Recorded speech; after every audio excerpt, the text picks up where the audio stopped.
ஒரு கட்சி தன்னுடைய உள்ளார்ந்த நெட்வொர்க்கை புதுப்பிக்கிறதுக்காகவும் ஒரு மாநிலம் தன்னுடைய உரிமைகளை உறுதியாக வலியுறுத்துறதுக்காகன்னு இது அனைத்துமே ஒன்றா நடைபெறவிருக்கு. அந்த நிகழ்வோட பேர் என்ன அப்படின்னா அதுதான் திமுகவுடைய மாநில பொதுக்குழு கூட்டம். இது வரக்கூடிய ஜூன் 1, 2025 அன்னைக்கு மதுரை மாவட்டம் உத்தாங்குடின்ற இடத்துல நடைபெற இருக்கு. இந்த நாளும் சரி, இந்த இடமும் சரி, இது ரெண்டுமே தமிழ்நாடு அரசியலுடைய வரலாற்றுல குறிப்பிடத்தக்க ஒன்றா மாறவும் இருக்கு. ஏன்னா திமுகவுடைய மிக முக்கியமான தீர்மானங்கள், திட்டங்கள் மற்றும் தலைமையை பற்றி இருக்கக்கூடிய தீர்வுகள்னு இது எல்லாமே இந்த ஒரே கூட்டத்துல எடுக்கப்பட இருக்கு அப்படின்றதுதான். இந்த கூட்டம் சாதாரணமானது மட்டும் கிடையாது. இது கடந்த சில மாதங்களா கட்சி எதிர்கொண்டிருக்கக்கூடிய உள்நிலை சிக்கல்கள்ல இருந்து மாநில மக்களுடைய எதிர்பார்ப்பு, மத்திய அரசுடைய மோதக்கூடிய அரசியல் சூழ்நிலைகள்னு இது எல்லாத்தையுமே கருத்துல கொண்டு அமைக்கப்பட இருக்கக்கூடிய ஒரு தீர்மானபூர்வமான கூட்டமாகவும் இது இருக்கு. இந்த கூட்டம் நடைபெற போறத அதிகாரப்பூர்வமா அறிவிக்கிறதுக்காக திமுக தலைமையகம் கருங்கல் பலகையில பொன்னெழுத்துக்கள் பதிச்சிருக்கக்கூடிய ஒரு அறிவிப்பை வெளியிட்டிருக்கு.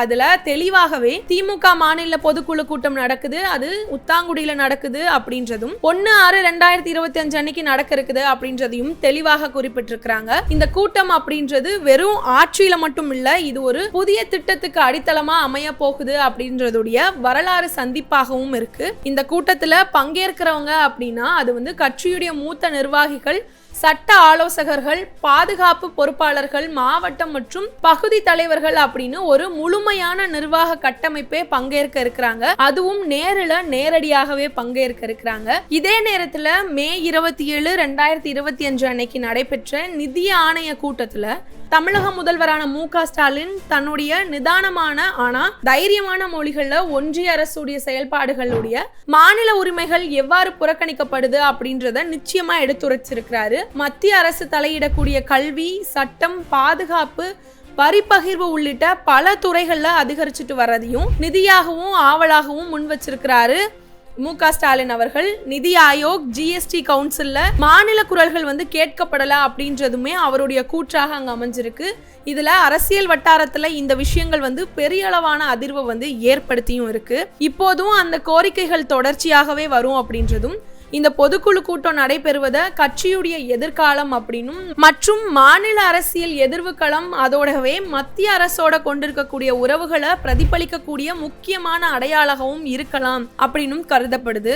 மதுரை உத்தாங்குடி தற்போது பாதுகாப்பு வலைகளால சூழப்பட்டு இருக்கு. அரங்கம், அலங்காரமும், போக்குவரத்து வசதிகள், மருத்துவ உதவிகள், மனிதநேயம் சார்ந்த ஒழுங்குமுறைகள்னு இது அனைத்துமே அந்த இடத்துல இடம் பெற்றுட்டு இருக்கு. இந்த இடம் தற்போது அரசியல் திருவிழா களமாகவே மாறிட்டு இருக்கு. திமுக தலையகம் அனைத்து மாவட்டம், மாநில உறுப்பினர்களுக்கு நேரில் பங்கேற்குமாறு அழைப்பும் விடுக்கப்பட்டிருக்கு. இந்த கூட்டம் தமிழகம் மட்டும் இல்ல, நாடெங்குமே அரசியல் கவனத்தை ஈர்க்கக்கூடிய அளவுக்கு இருக்கும் அப்படின்னும் எதிர்பார்க்கப்படுது. இப்போவெல்லாம் அரசியல் கூட்டம் அப்படின்றது நடத்துறது இதெல்லாமே ஒரு விஷயமா இருந்தாலும், ஆனா கூட்டத்துடைய முடிவுகள் தான் கட்சியுடைய எதிர்காலத்தையும் மாநில மக்களுடைய நம்பிக்கையுமே அது தீர்மானிக்குது. இந்த கூட்டம் அப்படின்றது புதிய பொறுப்புகள், புதிய நோக்கங்கள், புதிய போராட்டங்களுக்கான ஆரம்ப புள்ளியா இருக்கலாம். ஆகையால ஜூன் 1 உத்தாங்குடி அந்த இடத்துல என்ன நடக்க போறது அப்படின்றதும் தமிழகத்துடைய அடுத்த கட்ட நகர்வுக்கான தலைப்பாக இருக்கலாம். ஆகையால இதை நம்ம பொறுத்திருந்து ஜூன் 1ஆம் தேதி அன்னைக்கு பார்ப்போம். இதை பத்தின உங்களுடைய கருத்துக்களை மறக்காம கமெண்ட் செக்ஷன்ல பதிவிட்டுருங்க.